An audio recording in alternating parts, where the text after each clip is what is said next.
part two of this episode of Talking Shit. We're talking about D.L. Hughley. He's got a new book. I'm going to get it. It's called Why Don't You Shut the Fuck Up or something like that.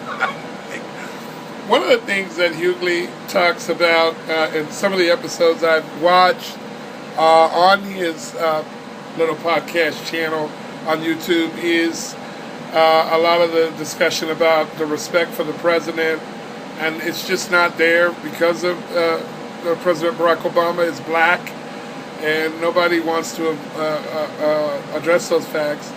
And I also started talking about how we're going to have a lot of stuff going on with the Talking Shit setup. I had a professional photographer take some pictures of me over the weekend, and we're gonna really get this going. We're gonna get it going. A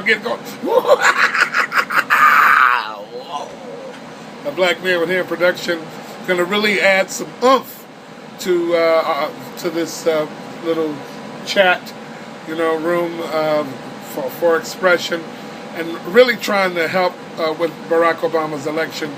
I also wanted to recommend a website that a friend of mine hooked me up with that really talks about the actual polling, and it's done in a mathematical type of a way, and it really the website is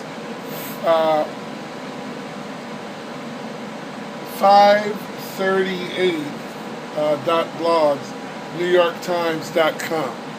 Spelled one word, FIVETHYEIGHT.blogs.NewYorkTimes.com, and it's 538. I mean, it's Nate Silver's political calculus on this election, and he nails it. I mean, he really shows how it all adds up rather than how everybody want to feel and think. And he does include that in this tank of information at that website. So please go there and look at that and click on the politics part of that site. And there's a plethora of information there. He's polling the electoral at 314.2 for Obama versus 223.8, and that's for the November forecast of where we're going to be with the electoral votes. And then he also has a non-cast where it's like he's not even forecasting it, and it's 314.2 to 223.8 with still Barack Obama in the lead. Let me tell you something about Barack Obama. Barack Obama has been explained by the Secretary of explaining stuff. We call that Bubba Elvis. Bubba Jack, I call him Bubba Smith. It's Bill Clinton, Bubba Williams, Mr. Jefferson Clinton, William Jefferson Clinton. I mean, he nails it, and he spoke today in Florida, and he's going to be traveling around explaining, even if you don't like Barack Obama, the Republicans are just rhetoric-filled drama, and they're not really laying out an honest, realistic system and or plan that adds up. Their policies don't add up.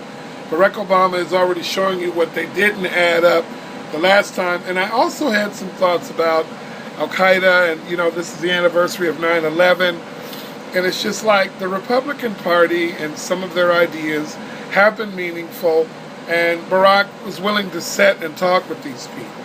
But overall, this sort of Tea Party kind of, loosey-goosey, just lie and use God as a reference kind of way that they do things, truly, in the words of Bill Clinton, the arithmetic is not right, And I just feel that they're so dishonestly detached from what really occurred during this era of financial melting. I mean, we're still discovering the banks and the lies and the institutions that were involved in this sort of Bernie Madoff, who else Madoff, with the big dishonest payoff ass bullshit that was going on during this financial, basically white-collared crime that, you know, I only see the guys in New York, you know, the prosecutors in New York City and in that town are really digging up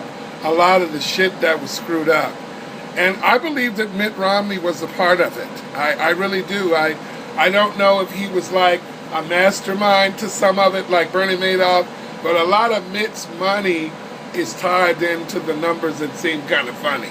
And I believe that that's why he won't turn in or let us see the reality of, I mean, in this time, and in this era, I've said it before, that this is not the time to not let people see your taxes if you're running for president of the United States.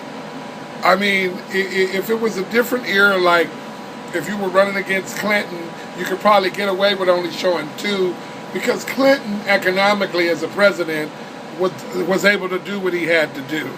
And like he even admitted, President Clinton, he wasn't, the economy hadn't shrunk to the degree in which they left Barack Obama with this false reality, because even Barack and them were off a little bit, and it wasn't because they were dumb or ignorant, it's because more has been revealed, right? More lying and more stealing and more bullshit has been uncovered, opposed to the numbers that they were dealing with when they first made the pledge to do the right thing. It's hard to handle something when you don't have all of the thing there, when they didn't have all the facts. And I don't think it was because of their misinterpretation of the facts. I think it was a misrepresentation of the facts, and these Republicans and these thieves and these Bernie Madoff buddies. And I believe that Mitt Romney is in that category. He's in the category of the people that don't really give a shit about the citizens. Today is the day about the citizens. I don't want to just stay stuck on the Benjamins, but they don't really care about citizens. It looks like a spreadsheet and some numbers that you move around. Barack Obama has a different attitude toward this crisis and what's going to be done with these jobs and education and the health care plan. And I believe that those things mean more to us than making up numbers and telling people to wait until after the election and Paul Ryan will add it up for you. I mean, we want to go into this with way more honesty than what Barack Obama was handed the last time he ran for president. Anyway, I'm glad that you're tuning in. This is a 2-part episode. I hope that the first part was really short because I got a call. We're going to be getting another camera. We're going to be getting sort of a montage before we come on the air. You're going to see a lot of photographs. I spent some time over at the museums over by USC. My God, they've invested so much in science and some of the stuff over there. If you're in the LA area, please go check out the museums over by USC, man. It's beautiful over there, and they're doing a lot of good work. LACMA's still around, but I'm saying, you know, having culture, having a care for others is what I learned from 9/11. And it was blocked off by pomp and worship of other things.